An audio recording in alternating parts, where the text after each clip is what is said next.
После того, как мы настрочили молнию на одну сторону, мы должны застегнуть вторую сторону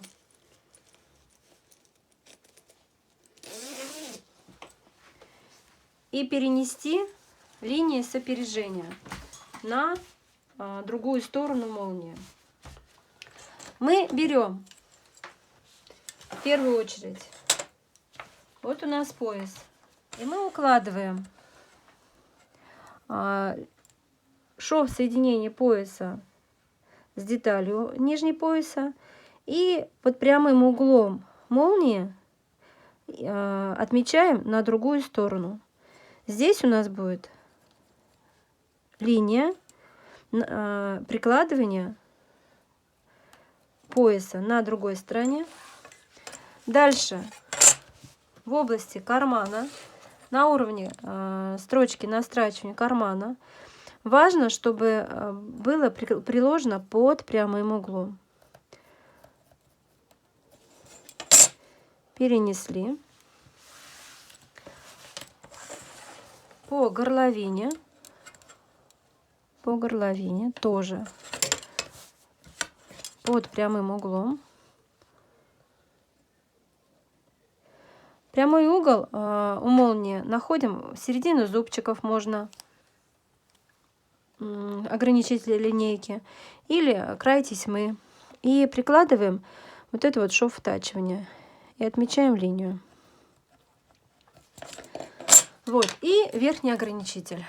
Вот, хочу пометить, что верхний ограничитель отмечаем, где он у нас должен быть, этот верхний загиб, на какой стадии, на каком уровне. И вот так вот перегибаем. Я рекомендую перегибать домиком. Это самый такой практический метод. Вот я сейчас начерчу, где у нас должна быть вторая линия. Вот, симметричность. Сейчас мелком сделаю. Вот она, вторая сторона. И сейчас я загну ее под прямым углом. Вот.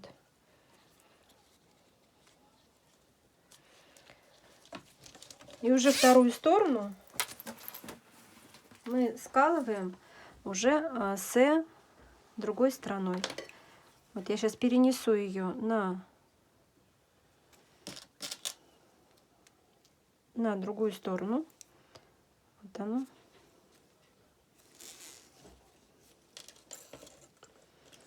По линии кармана.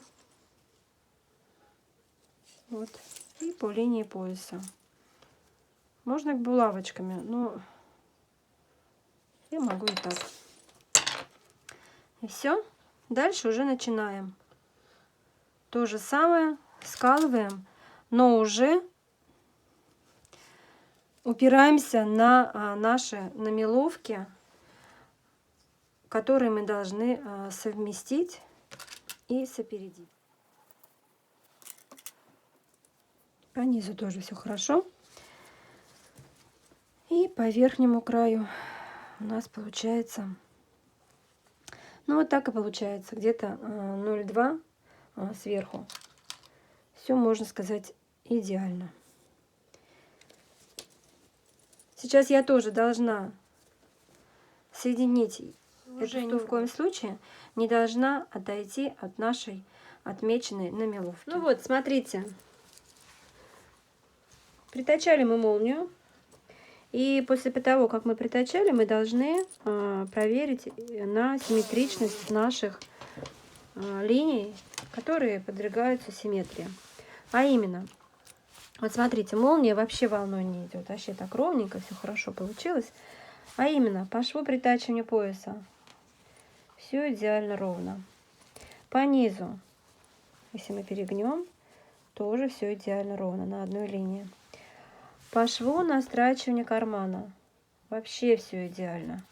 Никаких гвоздей, как говорится. По шву втачивания воротника вообще все идеально. На одной линии. Вот даже вот линеечку приложу. Прям все ровно. И по верхнему краю тоже по верхнему краю воротника. Важно знать, чтобы у нас воротники были на одном уровне, на одной линии. Ровно. Все. Дальше ничего исправлять мы не будем. Дальше, получается, мы должны соединить вот эту вот нашу, как говорится, систему, так называемый подбор с обтачкой. Мы должны с воротником и с срезом борта. Но для этого мы должны сначала найти точки совмещения. Так как мы кашкарсе почти на 6 сантиметров убавляли самого воротника ткани верха, получается, мы должны обязательно отметить рассечку середины, перенести, то есть получается перенести уже с втаченного воротника, перенести на внутреннюю сторону воротника середину. И вот я укладываю середину, сейчас даже скалю. Вот я укладываю. И получается, что срез уравняю и распределяю. И обязательно делаю намеловку на кашкарсе, где же у нас линия плечевого шва. Вот, я уже отметила, они нам очень нужны. На другой стороне то же самое. Теперь нам необходимо соединить подборт. Получается, что прежде чем нам соединить подборт с бортом, нам нужно вточить подборта и горловину обтачки во внутренний воротник. Это у нас будет кольцом. Для этого мы должны их соединить. Вот срез воротника и срез подборта укладываем.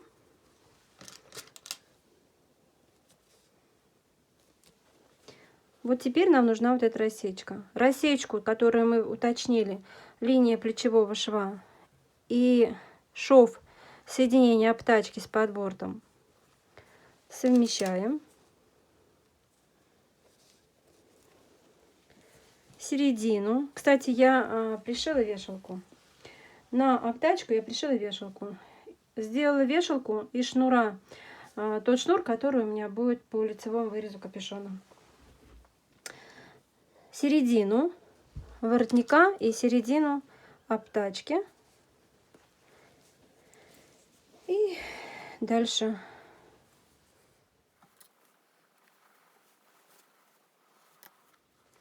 ну вот, сейчас я должна вот это вот внутренний воротник втачать в срез горловины подборта и обтачки. После того, как мы соединим воротник с горловиной подборта, мы уже сможем соединить подборт с бортом по шву притачивания молнии.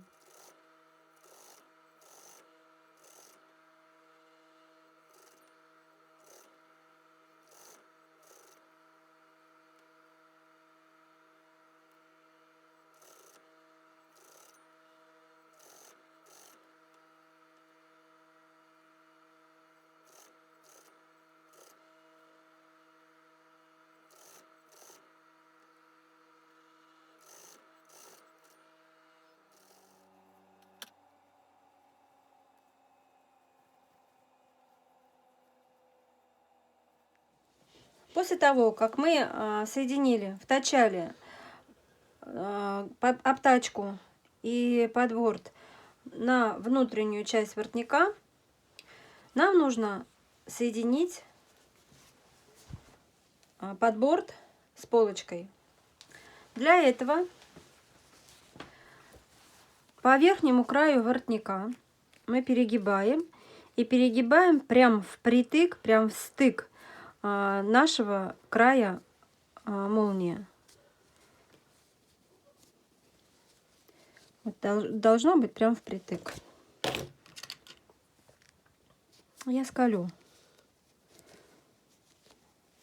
швы втачивания воротника внешней стороны и внутренней стороны должны совместиться. Тоже должны совместиться.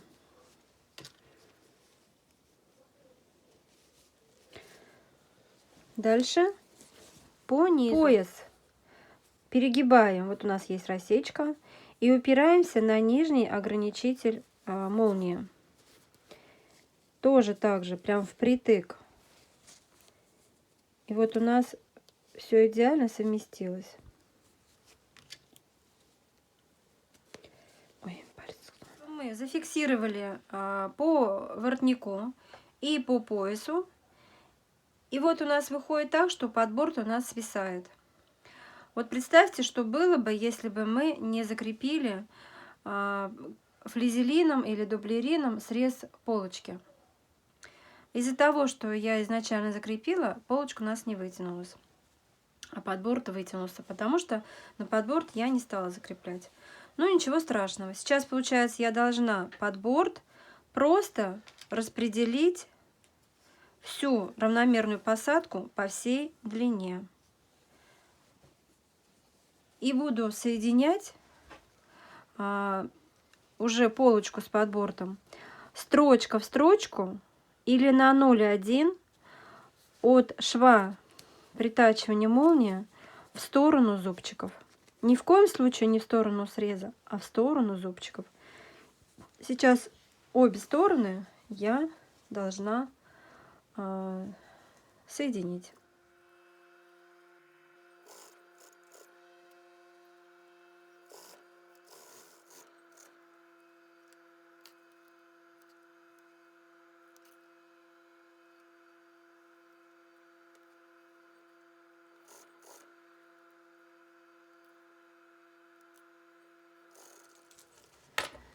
После того, как мы соединили подборт с молнией и с бортом, а именно с полочкой, мы должны вывернуть наизнанку. Вот одна сторона уже у меня сделана, другая. Мы должны вывернуть и обязательно наметать ручными стежками для того, чтобы нам отутюжить.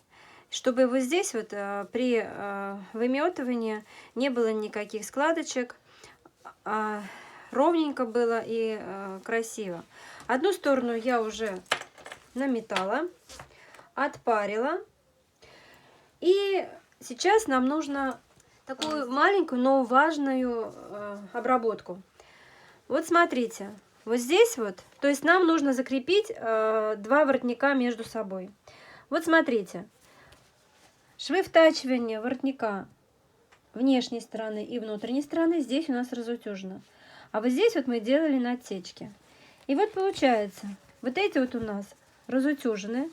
И примерно отступя от борта 5 сантиметров, скалите булавочкой, но совмещая вот эти швы втачивания между собой. Скалите булавочкой с одной стороны, вот с другой стороны. И тем самым, кто помнит, что мы делали вот здесь вот натечку для плавного перехода. То есть вот это место у нас будет разутюжено. А потом оно у нас перейдет на направление среза в одну сторону. Распределяем, чтобы вот здесь вот не было никакого наплыва ни у внешней стороны воротника, ни у внутренней стороны воротника. Распределяем. Вот я рукой вот здесь поправляю, держу, зафиксировала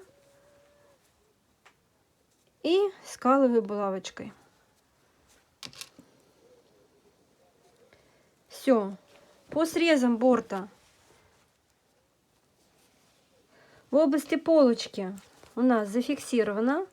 Дальше нам нужно распределить плечевые швы между собой. То есть плечевой шов обтачки и плечевой шов самого изделия совместить. Середину совместить. И другой плечевой шов между собой.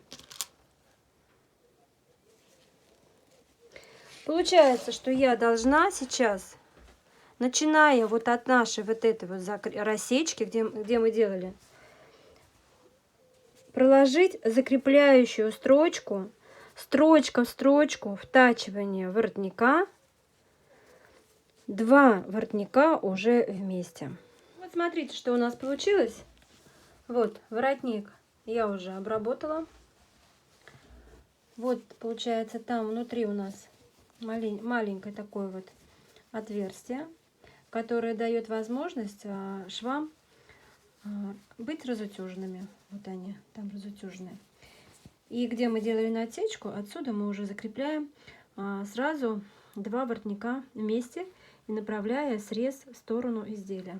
Швы втачивания воротника, так как у меня с обтачкой, обметывать я не стала, а просто зафиксировала строчкой, закрепляющей строчкой по спинке, по горловине спинки, не насквозь, а только за припуск. Вот. И закрепила по плечевому шву саму обтачку за припуск плечевого шва. Все, воротник у нас готов. Дальше нам нужно обрабатывать пояс и притачивать манжеты.